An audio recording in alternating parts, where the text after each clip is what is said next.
नमस्कार जय जगन्नाथ आम चैनल शिक्षा स्वाध्याय को आपण मानक स्वागत। पिलामाने आज आम दशम श्रेणीर वंदे उत्कल जननी कवितार किछि बहु विकल्प प्रश्न आम आलोचना करिबा।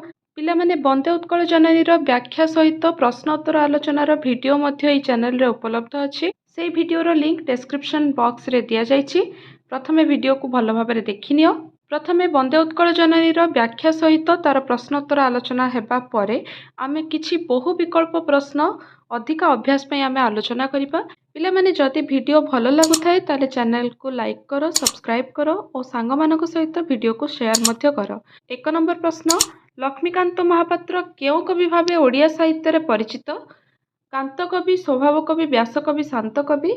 तेणु लक्ष्मीकांत एठी कांत कवि भाबरे परिचित।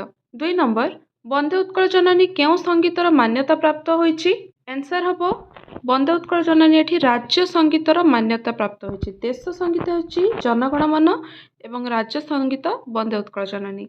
3 नंबर, परिणत बयस रे कवि केउ कविताटी रचना करथिले? आंसर हबो सबुतिरु वंचित करी। 4 नंबर, वंदे उत्कल जननी पद्य रे कवि उत्कल को केउ रूप रे वर्णना करछंती? एठारे आंसर हबो जननी रूप रे वर्णना करछंती। 5 नंबर, कवि उत्कल जननी को एठारे केउ भाबरे सम्मान जणाइछंती? एठारे कवि वंदना करी सम्मान जणाइछंती। 6 नंबर, पद्यटी रे प्रथम पदरे हासमयी और भासमयी पद पूर्वरु केउ पदटी उत्कल जननी को सौंदर्य को प्रकाश करुअछि? एठारे आंसर हबो चारु। तो प्रथम धाड़ी रे अछि चारु हासमयी, चारु भासमयी। 7 नंबर, कविता रे पयोधि काहाकू कहा जायछि? आंसर हबो समुद्र को पयोधि कहा जायछि। 8 नंबर, उत्कल जननी को शरीर को किए धोई दउछि? आंसर हबो एठारे उत्कल जननी को शरीर को समुद्र धोई दउछि। 9 नंबर, समुद्र तट रे केउ वृक्ष मान उत्कल माता को सुशोभित करछंती? एठारे आंसर हबो ताल कमल वृक्ष मान। 10 नंबर, उत्कल मातार पाद देश रे केउ भली नदी बही जाउछि? आंसर हबो सुब्रतटिनी। पद्य रे अछि सुब्रतटिनी कूल शिखर समीरा। उत्कल मातांक अंगरे कौन शोभा पाउछि? एठारे आंसर हबो वनभूमि। 12 नंबर, सुब्रतटिनी कूल शिखर समीरा उपरोक्त पद्यांशर अर्थ स्वच्छ जल धारण करिथिबा नदी तटरे शीतल जलकणा युक्त पवन बहुअछि। एथिरे व्यवहृत केउ पदर अर्थ जलकणा अटे? आंसर हबो शिखर। 13 नंबर, उत्कल मातार अंगरे नीलभूधर माला केउ रूपरे साजिछि? आंसर हबो तरंग रूपरे साजिछि।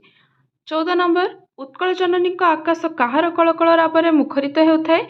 एठारे आंसर हबो पक्षी मानक कलकल राबरे। 15 नंबर, सुंदरशाली सुशोभित क्षेत्रा उक्त रेखांकित पदटी केउ प्रकार शस्य अटे? शाली हेउछि एक प्रकार धान। 16 नंबर प्रश्न, उत्कलर शस्य क्षेत्र केउथिरे सुशोभिता? आंसर हबो सुंदर धान क्षेत्र सुशोभिता। 17 नंबर, उत्कल मातांक चक्षु केउ आलोकरे उज्ज्वल अटे? आंसर हबो ज्ञान विज्ञान आलोकरे उज्ज्वल अटे। 18 नंबर, केउ मानक कुटीर जोगु उत्कल जननी पवित्र? आंसर हबो जोगी ऋषि मानक आंसर हबो जोगी ऋषि। 19 नंबर, मुनि ऋषि मानक बासस्थानटी कौन अटे? आंसर हबो उट्टज अटे। उट्टजर अर्थ हेउछि पत्र कुड़िया। 20 नंबर, उत्कल प्रदेश को किए मंडन करछंती? आंसर हबो सुंदर मंदिर मान मंडन करछंती। 21 नंबर, उत्कल मातांक बेश केउथिरे शोभा पाउछि? एठारे आंसर हबो चारुकला। चारुकला बळी शोभित बेशा। 22 नंबर, उत्कल प्रदेश केउथिरे पूर्ण बोली कहा जायछि? आंसर हबो पुण्य तीर्थरे पूर्ण। पुण्य तीर्थचय पूर्ण प्रदेश। उत्कल मातांक शरीर काहा रक्तरे अनुरंजित? आंसर हबो शत्रु। हरिकुल शोणित चर्चित देहा। उत्कल भूमिर सुरवर बोली काहाको आख्या दिया जायछि? आंसर हबो श्रेष्ठ योद्धा मानकु सुरवर बोली आख्या दिया जायछि। 25 नंबर, କେଉଁ ସୁରବରଙ୍କ ବୀରତ୍ୱ ଉତ୍କଳ ଜନନୀଙ୍କ ଦର୍ପକୁ ବୃଦ୍ଧି କରିଥିଲା? ଏଠାରେ ଅପସନ୍ ଅଛି ଜୟୀ ରାଜଗୁରୁ, ସାରଳା ଦାସ, ଭୀମ ଭୋଇ, ଜଗନ୍ନାଥ ଦାସ। ପିଲାମାନେ ଦେଖ, ସାରଳା ଦାସ, ଭୀମ ଭୋଇ, ଜଗନ୍ନାଥ ଦାସ ତିନି ଜଣ ହେଉଛନ୍ତି କବି। ଜୟୀ ରାଜଗୁରୁ ହେଉଛନ୍ତି ଜଣେ ଯୋଦ୍ଧା, ଜଣେ ସ୍ୱାଧୀନତା ସଂଗ୍ରାମୀ। ତେଣୁ ଏଠାରେ ସେ ଜଣେ ସୁରବୀର ଅଟନ୍ତି। ଆନ୍ସର୍ ଜୟୀ ରାଜଗୁରୁ ହେବ। 26 ନମ୍ବର, ନିମ୍ନଲିଖିତ ମଧ୍ୟରୁ କେଉଁ ଜ୍ଞାନୀ ଗୁଣୀ ବ୍ୟକ୍ତି ବିଶେଷ ସମଗ୍ର ବିଶ୍ୱରେ ସ୍ନେହଭାଜନ ହୋଇଛନ୍ତି? ଆନ୍ସର୍ ହେବ ପଠାଣି ସାମନ୍ତ ଚନ୍ଦ୍ରଶେଖର। 27 ନମ୍ବର, କୃତବର ଶବ୍ଦର ଅର୍ଥ ଉକ୍ତ କବିତାରେ କ'ଣ ଅଟେ? ଆନ୍ସର୍ ହେବ ବିଦ୍ୱାନ। 28 ନମ୍ବର, କେଉଁମାନେ ଉତ୍କଳ ଜନନୀଙ୍କ ମୁକୁଟ ଅଟନ୍ତି? ଆନ୍ସର୍ ହେବ କବିକୁଳ। 29 ନମ୍ବର, ଉତ୍କଳ ଜନନୀ ଆଜି କେଉଁମାନଙ୍କ ପାଇଁ ବନ୍ଦନୀୟ? ଏଠାରେ ଆନ୍ସର୍ ହେବ ମହାନ କବିମାନଙ୍କ ପାଇଁ ବନ୍ଦନୀୟ। 30 ନମ୍ବର, ଉତ୍କଳ ମାତାଙ୍କ କୀର୍ତ୍ତି ଆଜି ସାରା ଡେସ୍ରେ ପରିଚିତ। ଆନ୍ସର୍ ହେବ ଭୁବନ। ଭୁବନ ବିଘୋଷିତ, କୀର୍ତ୍ତି ଅନିନ୍ଦ୍ୟ।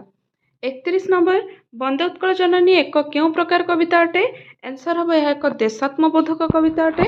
ବର୍ତ୍ତମାନ ନିମ୍ନଲିଖିତ ପ୍ରଶ୍ନ ଗୁଡ଼ିକରେ କବିତାରେ ଥିବା ପଦଗୁଡ଼ିକର ଅଂଶର ଖାଲି ସ୍ଥାନ ଗୁଡ଼ିକୁ ପୂରଣ କରିବା। 32 ନମ୍ବର ହେଉଛି ଚାରୁ ହାସମୟୀ ଡେସ୍ ଭାସମୟୀ। ତେଣୁ ପିଲାମାନେ ସବୁବେଳେ ମନେ ରଖିବ, କବିତାକୁ ମନେ ରଖିବା ପାଇଁ ଚେଷ୍ଟା କରିବ, ତାର ପ୍ରତ୍ୟେକ ପଦ ପ୍ରତ୍ୟେକ ପାଦକୁ ଭଲ ଭାବରେ ମୁଖସ୍ଥ କରିବ। ତେଣୁ ତୁମକୁ ପରୀକ୍ଷାରେ ଏଇ ଡେସ୍ ପୂରଣ ମଧ୍ୟ କରିବାକୁ ସୁବିଧା ହେବ।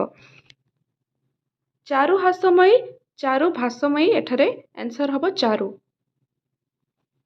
33 ନମ୍ବର, ତାଳ ଡେସ୍ ସୁଶୋଭିତ ତୀରା। ଆନ୍ସର୍ ହେବ ତମାଳ। ଏଠି ତମଳା ଲେଖା ଅଛି, ପ୍ରିଣ୍ଟିଂ ମିଷ୍ଟେକ୍। 34 ନମ୍ବର, ନୀଳ ଭୂଥରମାଳା ସାଜେ ଡେସ୍, ସାଜେ ତରଙ୍ଗେ ହେବ। 35 ନମ୍ବର, ସୁନ୍ଦର ଡେସ୍ ସୁଶୋଭିତ କ୍ଷେତ୍ରା। ଏଠାରେ ଆନ୍ସର୍ ହେବ ସୁନ୍ଦର ଶାଳୀ ସୁଶୋଭିତ କ୍ଷେତ୍ରା। 36 ନମ୍ବର, ଡେସ୍ ପ୍ରଦର୍ଶିତ ନେତ୍ରା। ଆନ୍ସର୍ ହେବ ଜ୍ଞାନ ବିଜ୍ଞାନ ପ୍ରଦର୍ଶିତ ନେତ୍ରା। 37 ନମ୍ବର, ଯୋଗୀ ଋଷିଗଣ ଡେସ୍ ପବିତ୍ରା। ଆନ୍ସର୍ ହେବ ଉଟ୍ଟଜ ପବିତ୍ରା। 38 ନମ୍ବର, ପୁଣ୍ୟତୀର୍ଥଚୟ ପୂର୍ଣ୍ଣ ଡେସ୍ ପ୍ରଦେଶ ହେବ ଆନ୍ସର୍। 39 ନମ୍ବର, ଉତ୍କଳ ସୁରବର ଡେସ୍। ଆନ୍ସର୍ ହେବ ଦର୍ପିତ ଗେହା।